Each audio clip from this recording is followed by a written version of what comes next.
Shalom saudara yang terkasih dalam Kristus dan salam jumpa dalam Renungan Harian Katolik bersama dengan saya.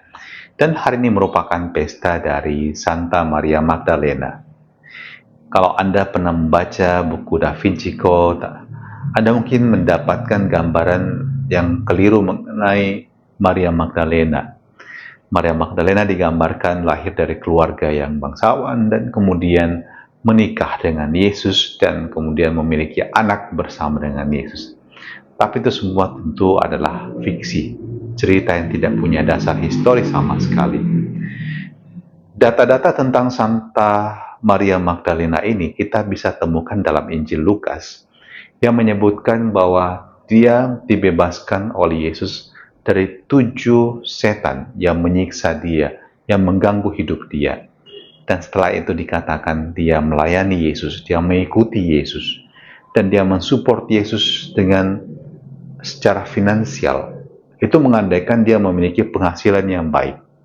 Dan kemudian dia mengikuti Yesus dengan setia dalam sepanjang perjalanan karya Yesus. Bahkan dialah yang berada di kaki salib bersama dengan Bunda Maria menyaksikan wafat Tuhan. Dan dia pula lah yang dikisahkan dalam Injil Yohanes, berada pagi-pagi benar di makam Yesus dan menemukan makam kosong dan mengira jenazah Tuhan telah dicuri orang. Dan betapa dalam kesedihannya, betapa dalam kepedihannya. Kita bisa membayangkan hidup seorang Maria Magdalena yang diubah oleh Yesus, dibebaskan dari penderitaan, telah membuat dia menjadi seorang murid yang setia dan militan.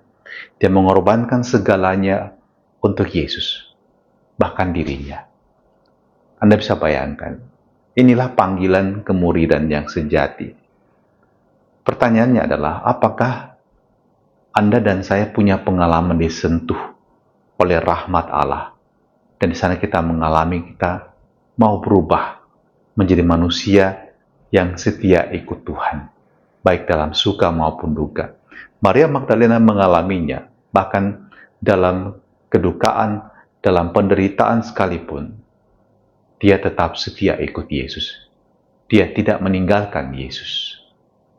Kalaupun orang kemudian mengkonotasikan bahwa Maria Magdalena adalah wanita pendosa yang membasuh kaki Yesus dengan air matanya dan kemudian mengeringkan dengan rambutnya, atau juga wanita yang kedapatan berbuat zina dan kemudian akan diadili, tapi kemudian Yesus membebaskan dia.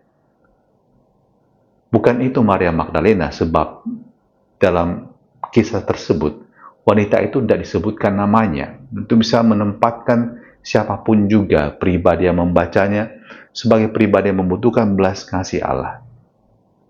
Tapi yang dapat kita petik dari pesta hari ini adalah kekuatan cinta seorang Maria Magdalena adalah kekuatan yang membuat dia mampu ikut Tuhan juga dalam segala situasi yang sulit sekalipun.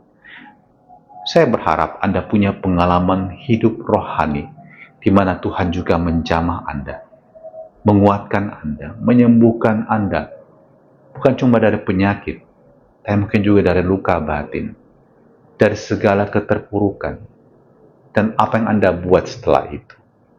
Maria Magdalena menunjukkan dia membalas cinta Tuhan dengan sepenuh hati, dengan cinta yang berkobar, dengan kesetiaan. Semoga kita meneladan Maria Magdalena.